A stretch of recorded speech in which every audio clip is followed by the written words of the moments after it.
আমার রাজ্যে সবাই শিক্ষিত থাকবে, আগামী দিনে এটাই আমার লক্ষ্য। এ তো অতি উত্তম কথা মহারাজ।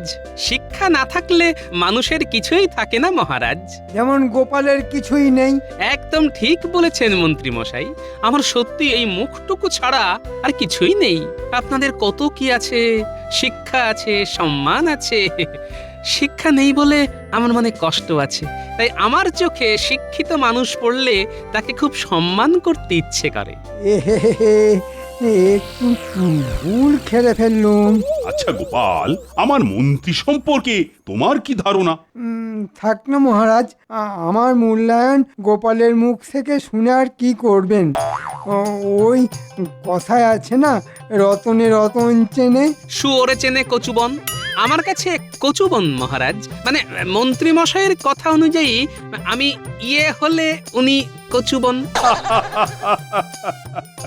গোপালের সাথে কথায় পেরে ওঠা মহা কঠিন কাজ, কি বলো সভাকবি?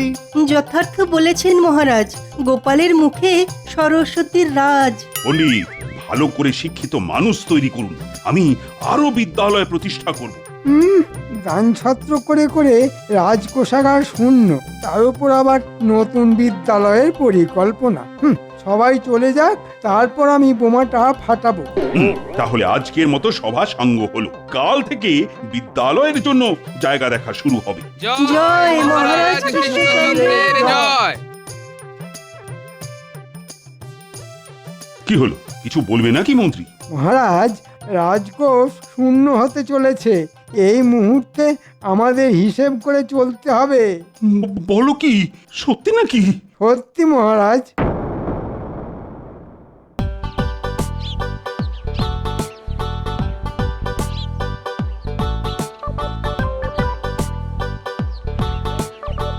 তাহলে পণ্ডিত মশাই, আপনার তো দায়িত্ব বাড়লো, কি করে সামাল দেবেন? আজ একজন ভালো শিক্ষিত যুবককে নতুন বিদ্যালয়ের দায়িত্ব দেবো, আমার ছাত্র। তবে তো কথাই নেই, আমাদের এই রাজ্যে অশিক্ষা থাকবে না। শিক্ষা পাইনি বলে আমার খুব কষ্ট পণ্ডিত মশাই। গোপাল, তোমার মুখে তো মা সরস্বতী বসে আছেন। শিক্ষা কি পুঁথিতেই আটকে থাকে? পুঁথিগত বিদ্যা বিদ্যা নয়, এটা সব সময় মনে রাখবে। কোনো দুঃখ করো না, তুমি তোমার মতন পণ্ডিত, এটা আমার মত। তো তোমরা তো সব শুনলে, এবার বলো তো আমাদের এখন কি কর্তব্য? মহারাজ, এই অবস্থায় আমাদের নতুন বিদ্যালয় স্থাপনের জন্য অর্থ ব্যয়ের কোনো প্রয়োজন নেই। আমাদের যা বিদ্যালয় আছে তাতেই অস্থির। তুমি ঠিকই বলেছ মন্ত্রী। গোপাল, তোমার কি মত? মহারাজ, আমি একজন অশিক্ষিত মানুষ, আমার এই মোটা মাথায় একটা পরিকল্পনা এসেছে। বলো শুনি। আমাদের দেশ কৃষি প্রধান দেশ। আমরা যদি চাষিদের শিক্ষিত করতে পারি তাহলে চাষাবাদ বাড়বে, ফলন বাড়লে চাষিদের আয় বাড়বে, চাষিদের হাতে বেশি অর্থ এলে রাজ্যের আয় বাড়বে মহারাজ। বাহ, খুব ভালো প্রস্তাব। গোপালের মাথা থেকে এর থেকে ভালো আর কি বের হবে? হ্যাঁ, আমার পেটে খিদের আগুন জ্বলছে, আর তুমি বললে জমিতে বীজ ছড়িয়েছি, ধান হবে, তা থেকে চাল হবে, তারপর ভাত। সহজ উপায় কিছু আছে? না মন্ত্রী মশাই, এর থেকে সহজ রাস্তা আমার জানা নেই। তাহলে চুপ থাকো। মহারাজ, আমার মাথায় একটা দুরন্ত পরিকল্পনা এসেছে, কিন্তু মহারাজ আমি ওটা আপনার সাথে একান্তে আলোচনা করব। ঠিক আছে মন্ত্রী, মন্ত্রী ছাড়া সবার ছুটি। যাও যাও সবাই।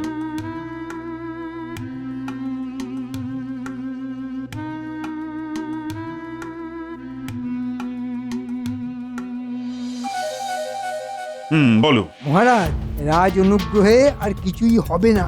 আমাদের বিদ্যালয়ে যে সমস্ত ছাত্রদের পণ্ডিত বিনা পয়সায় পড়ায়, সেই সব ছাত্রদের শিক্ষার জন্য মূল্য দিতে হবে। মানে? শিক্ষা এবার থেকে কিনতে হবে।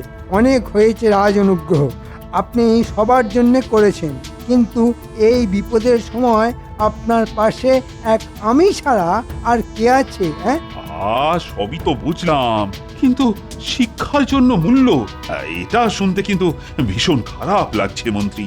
মহারাজকে একটু তোল্লা দিতে হবে। মহারাজ, আপনার মনটা খুব নরম। আপনি ভাবুন, আপনি কতজনের জন্য কত কিছু করেছেন, সবাইকে শুধু দিয়েই গেছেন। এবার তো চাইতে হবে। ছাত্র পিছু 100 মোহর, আর তার থেকে প্রতি ছাত্র 10 মোহর আমি নেব। মহারাজ, প্রতিদিন রাজকোষে কত টাকা ঢুকছে আন্দাজ করতে পারেন? হ্যাঁ, কত কত? অনেক অনেক। 1 মাসের মধ্যে রাজকোষ পূর্ণ। বেশ, তবে তাই হোক। কাল থেকেই বিদ্যালয়ে কর লাগু ঘোষণা করে দাও। যথাজ্ঞা মহারাজ। ছাত্র পিছু 10 মোহর। হ্যাঁ, এবার শুধু পথের কাঁটা গোপালটাকে সরাতে হবে।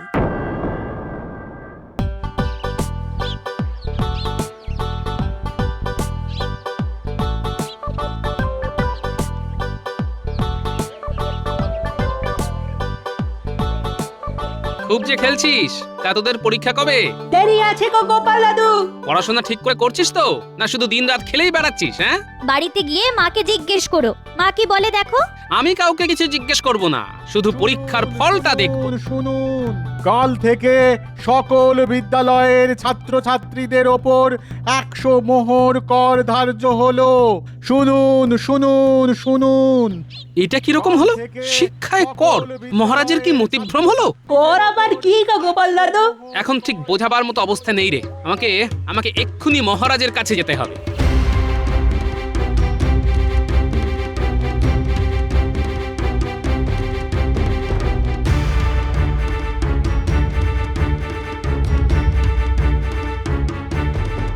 মন্ত্রীমশাই, শিক্ষায় কর, এটা মহারাজ কি করলেন? মহারাজের বুদ্ধি তোমার থেকে অনেক গুণ বেশি, সেটা কি তুমি জানো না? হ্যাঁ, মাঝে মাঝে মহারাজের কাজকর্ম দেখে আমার তা মনে হয় না। তুমি কি বলতে চাইছো?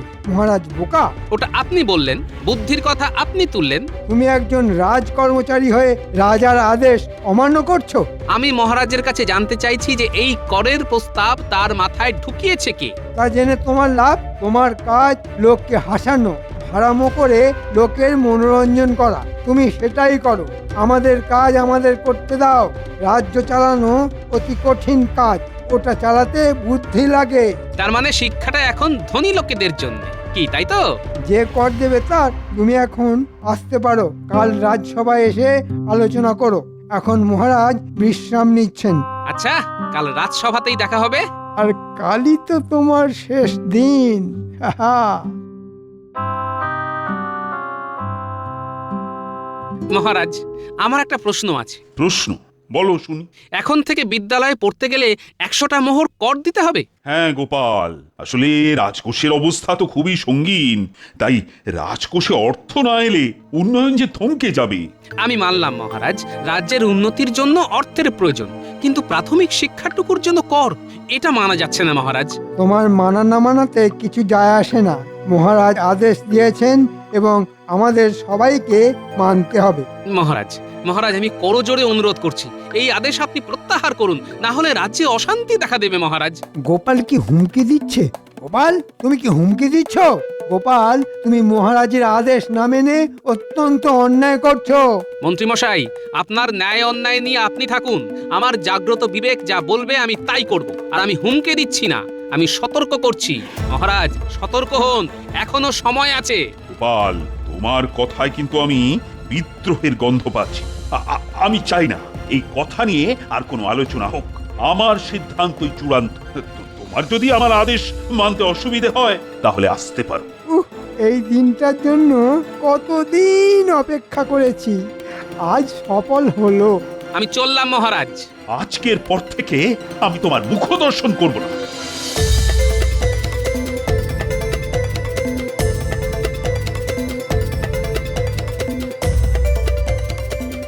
গোপাল দাদা, ন্যাপলা গুলটে পুটিদের আজ পাঠশালা থেকে ফিরিয়ে দিয়েছে 100 মোহর দিতে পারেনি বলে।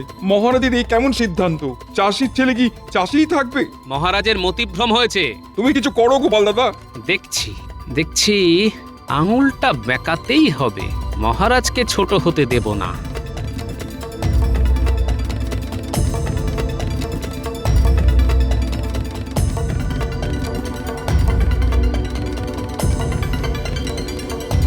এই সংবাদ শোনালে দূত, মহারাজ কৃষ্ণচন্দ্র গোপালকে রাজসভা থেকে বিতাড়িত করেছে। হ্যাঁ মহারাজ, প্রাথমিক শিক্ষায় 100 মোহর করে কর বসানোর প্রতিবাদে গোপালকে মহারাজ কৃষ্ণচন্দ্র বরখাস্ত করেছেন। হ্যাঁ, প্রাথমিক শিক্ষায় 100 মোহর কর, হ্যাঁ? এই কার বুদ্ধিতে মহারাজ কৃষ্ণচন্দ্র এই সিদ্ধান্তটা নিলেন, হ্যাঁ? ওই অতি বুদ্ধিমান মন্ত্রীর বুদ্ধিতে নিশ্চয়ই, হ্যাঁ?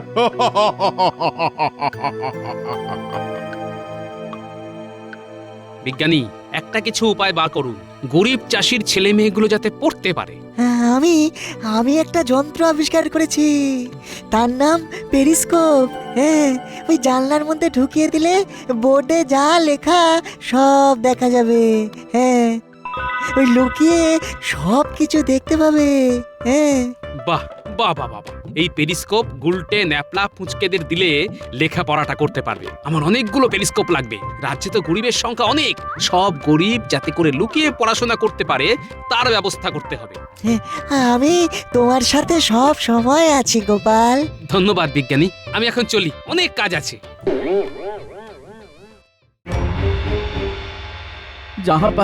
জাহাপানা লোক মুখে খবর পেলাম যে মহারাজা কৃষ্ণচন্দ্র শিক্ষার উপর নাকি ছাত্র প্রতি 100 মোহর কর ধার্য করেছে। শিক্ষায় কর? তোবা তোবা, কৃষ্ণচন্দ্র কি মাথা খারাপ হয়েছে? আরো খবর আছে, মহারাজা কৃষ্ণচন্দ্রের এই সিদ্ধান্তকে না মানার জন্যে মহারাজা কৃষ্ণচন্দ্র গোপালকে নাকি রাজসভা থেকে বহিষ্কার করেছে। তার মানে রাজসভায় গোপাল নেই, আর রাজকোষাগারেও অর্থ নেই। বাহ বাহ বাহ বাহ বাহ! কি সুযোগ! মহারাজ কৃষ্ণচন্দ্রকে বুদ্ধিতে হারিয়ে কারাগারে নিক্ষেপ করব। একটা জোরদার উপায় বার করতে হবে। ভাবো ভাবো উজির, ভাবো। সুযোগ একেবারেই আসে, বারবার আসে না। ভাবো। ভাবতে দিন জাহাপানা।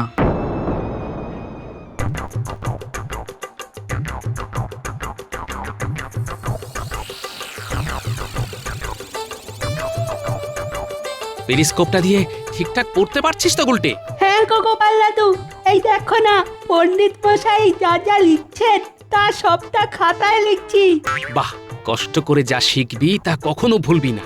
মন দিয়ে পড়, তোরা আমার বানর সেনা, যুদ্ধে নেমেছি, এই যুদ্ধে জিততেই হবে। কি কিছু ভাবলে উজির? ভেবেছি জাহাপানা। বলো বলো শুনি। বাহ বাহ বাহ, ক্যা বাত ক্যা বাত! বাহ উজির, দারুণ ভেবেছো।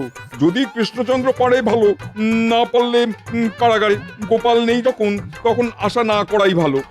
দেখি কৃষ্ণচন্দ্র, তুমি এবার কিভাবে বাঁচো। মহারাজ, মুর্শিদাবাদ থেকে নবাবের দূত এসেছে। কি কি মুশকিল! আবার নবাব এলো কেন? নবাব মানেই তো কিছু কুটকচালি। ঘাবড়াবেন না মহারাজ, আমি আছি তো। দেখি না নবাব কি বলতে চায়। রক্ষী, যাও নবাবের দূতকে ডেকে আনো। ভয় বুক দুরু দুরু, হবে শেষ না শুরু? মহারাজ কৃষ্ণচন্দ্রের জয় হোক। কি সংবাদ? নবাব একটা উপহার পাঠিয়েছেন আপনার জন্য। উপহার? বলো কি? এই যে দেখি জলে ভাসে শিলা। জানি না বাবা, নবাবের কি লীলা। আহা, শুনি না। বলো বলো দুধ। আছে একটা হীরের ঘট, আর আছে একটা ধাঁধা। সমাধান করতে পারলেই হীরের ঘট পাবেন, আর সমাধান করতে না পারলে রাজা যাবেন কারাগারে। আমি জানতাম। ও মন্ত্রী! আহা মহারাজ, অত উতলা হবেন না, আগে তো শুনি কি ধাঁধা। দূত, তুমি বলো। এই সেই বাক্স, তালা দেওয়া, চাবি হলো গিয়ে একটা ধাঁধা। 3 দিন সময় পাবেন ধাঁধাটা সমাধানের। ধাঁধাটা তাহলে পড়ি। পড়ো।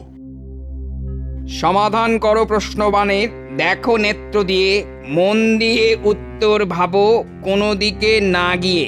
4টে অঙ্ক মিললে তবেই খুলবে তালার জট, বাক্সের ভেতরে খুঁজে পাবে চিঠি আর হীরের ঘট। ওরে বাবা, এ তো শুধু ধাঁধা নয়, একেবারে গোলক ধাঁধা। ও সভাকবি, তুমি তো কবিতা লেখো। তা এই ধাঁধাটার সমাধান করে আমাকে বাঁচাও। মহারাজ, আমি তো কবিতা লিখি, ধাঁধা তো লিখি না। তাও তো বটে, তবে উপায়? আমি তো আছি মহারাজ, 3 দিন সময় আছে। ও আমি ঠিক বার করে নেব, একটু মাথা ঠান্ডা করে বসতে হবে। আজকের মতো সভা শেষ।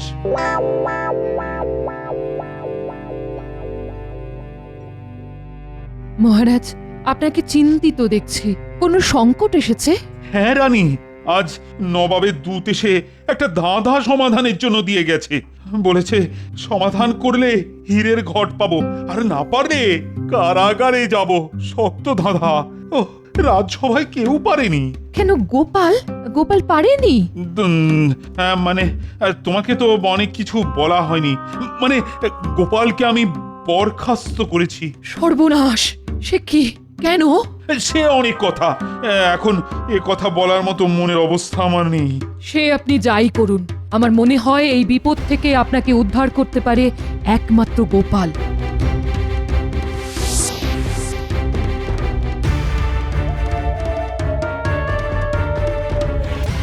গোপাল, ও গোপাল!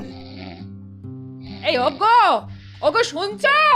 রাজার পেয়াদা তোমাকে ডাকছে। আমায় আবার ডাকাডাকি কেন? আমি তো নেই। হ্যাঁ? নেই মানে? জল জ্যান্ত আছো?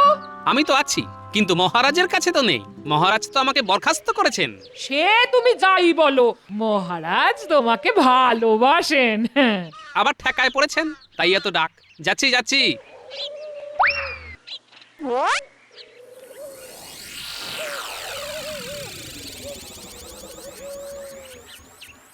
বলো ভাই, কি ব্যাপার? এত ডাকছো কেন? মহারাজের জরুরি তলব, এক্ষুনি যেতে হবে। তুমি এগোও, আমি আসছি। যাই দেখি মহারাজ আবার কি বিপদে পড়লেন। ঠাকুর, ঠাকুর একটু মুখ তুলে চাও। ঠাকুর, দুর্গা দুর্গা দুর্গা দুর্গা, জয় মা, মানুষটাকে একটু দেখো মা। জয় মা, জয় মা। এটা আপনি কি করলেন মহারাজ? ওই রাজদ্রোহী গোপালকে আবার ডাকলেন? সাধ করে কি আর ডেকেছি? ওই গোলক ধাঁধার ফাঁদে পড়ে ডাকা হয়েছে। তুমি কি ধাঁধার সমাধান করতে পেরেছো মন্ত্রী? মানে চেষ্টা চলছে, হয়ে যাবে। যদি না হয়, না হলে তবে তো আমায় কারাগারে যেতে হবে। প্রণাম মহারাজ। এটা কি ধরনের বেয়াদবি গোপাল? আগে আপনি তো আমার মুখ দেখবেন না বলেছেন। রাজাজ্ঞা অমান্য করি কি করে মহারাজ? আচ্ছা আচ্ছা আচ্ছা, আমার ঘাট হয়েছে। ফেরো আমার দিকে। মরকটটা আবার জ্বালাতে এলো। বলুন মহারাজ, আপনার কি সেবায় লাগতে পারি? মন্ত্রী, শোনাও ধাঁধাটা। ও গোপাল, তোমাকে কিন্তু এর সমাধান করতেই হবে। সমাধান করো প্রশ্নবাণের, দেখো নেত্র দিয়ে, মন দিয়ে উত্তর ভাবো, কোনো দিক না গিয়ে। 4টে অঙ্ক মিললে পরেই খুলবে তালার জট, বাক্সের ভিতরে খুঁজে পাবে চিঠি আর হীরের ঘট। তা মহারাজ, আমি তো মুখ্য সূক্ষ্ম মানুষ, যাতে নাপিত। আমি কি পারবো? পারলে তুমি পারবে গোপাল, না পারলে আমাদেরই ফাটা কপাল। মহারাজ, আমি এই ধাঁধা সমাধানের বুদ্ধি লাগাতে পারি, কিন্তু আমার একটা শর্ত আছে। শর্ত? হ্যাঁ মহারাজ, শর্ত। শিক্ষা খাতে যে কর বসিয়েছিলেন সেটা তুলে দিতে হবে। দেখলেন মহারাজ, গোপালের বজ্জাতিটা দেখলেন? ও কিরকম চাপ দিচ্ছে। তুমি থামো। কর তুলে দিলাম, ঠিক আছে, কিন্তু আমারও একটা শর্ত আছে। তুমি যদি না পারো, তবে তুমি আমার এই রাজ্য থেকে চিরকালের মতো চলে যাবে। রাজি? রাজি। নিন মন্ত্রী মশাই, এক একটা করে লাইন বলুন। সমাধান করো প্রশ্নবাণের। প্রশ্নবাণ, 5-এ পঞ্চবাণ। তারপর দেখো নেত্র দিয়ে। দাঁড়ান। দেখো নেত্র দিয়ে। নেত্র 3-এ নেত্র মানে 53। তারপর মন দিয়ে উত্তর ভাবো, কোনো দিক না গিয়ে। কোনো দিক না গিয়ে। দিক 10-এ দিক, তার মানে 53 10 5 3 1 0। মহারাজ, নিয়ে আসতে বলুন বাক্সটা। সংখ্যা মিলিয়ে বাক্সটা খুলি।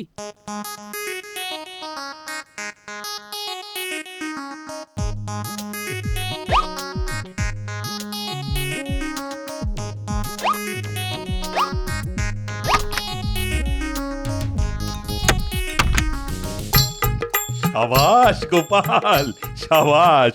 আমি জানতাম পারলে তুমি পারবে। জয় জয় জয় হে গোপাল বাহাদুর, তুমি বিনা কিভাবে হবে লজ্জা দূর। কি বলেছিলাম গোপাল? তুমি মহাপণ্ডিত, পুঁথিগত বিদ্যাটাই সব নয়। আমি তোমার পাণ্ডিত্যকে প্রণাম করি। পণ্ডিত মশাই, আমাকে এভাবে বলবেন না। আমি খুব লজ্জা পাই। আমি যা কিছু করি আপনাদের থেকে শুনে দেখে শিখে করি। মহারাজ, আমার কাজ শেষ, এবার আমাকে বিদায় দিন। আর এই নবাব বাহাদুরের চিঠিটা কাউকে দিয়ে পড়িয়ে নিন। মন্ত্রীমশাই, এটা নবাবের চিঠি, একটু পড়ে শোনান না মহারাজকে। আমি তো মুখ্য সূক্ষ্ম মানুষ, কি পড়তে কি পড়বো। পড়ো পড়ো মন্ত্রী, শুনি নবাব বাহাদুর চিঠিতে কি লিখেছেন। কৃষ্ণচন্দ্র, গুপ্তচর মারফত জানতে পেরেছি যে তোমার রাজকোষাগার প্রায় শূন্য, তাই একটা বুদ্ধির পরীক্ষা দিলাম। সমাধান করতে পেরেছো? তাই এই ঘট ভর্তি হিরে তোমার রাজকোষে রইল। না পারলে তোমাকে কারাগারে যেতে হতো। বুদ্ধি যার, জয় তার। এ সবই হলো গোপালের জন্য। গোপাল, তুমি এই কৃষ্ণনগর ছেড়ে কোথায় যাবে? তুমি আমার রাজসভার একটা রত্ন। আর সংসারে থাকলে মান অভিমান হয়, অভিমান হলে কেউ কি সংসার ছেড়ে চলে যায়? থাকতে পারি মহারাজ, একটা শর্তে। আবার শর্ত? বলো বলো শুনি। নতুন বিদ্যালয় স্থাপন করতে হবে মহারাজ। তথাস্তু। জয় জয় গোপালের জয়, জয় গোপালের জয়। মন্ত্রী, এতদিন ধরে যা মোহর তুমি আমাকে ভুল পথে চালিয়ে উপার্জন করেছিলে, সেই সব মোহর তুমি রাজকোষে জমা দেবে। কিছু তো খরচ হয়ে গেছে মহারাজ। আমিও সব জানি না, পুরো মোহর হিসেব করে রাজকোষে জমা দেবে 3 দিনের মধ্যে। এটা আমার আদেশ। তাহলে সেই গোপালই কৃষ্ণচন্দ্রকে বাঁচালো। আবার আমরা হেরে গেলাম জাহাপানা। উজির, এই হারাতে আনন্দ আছে, দুঃখ নেই। যার গোপাল আছে তার সব আছে।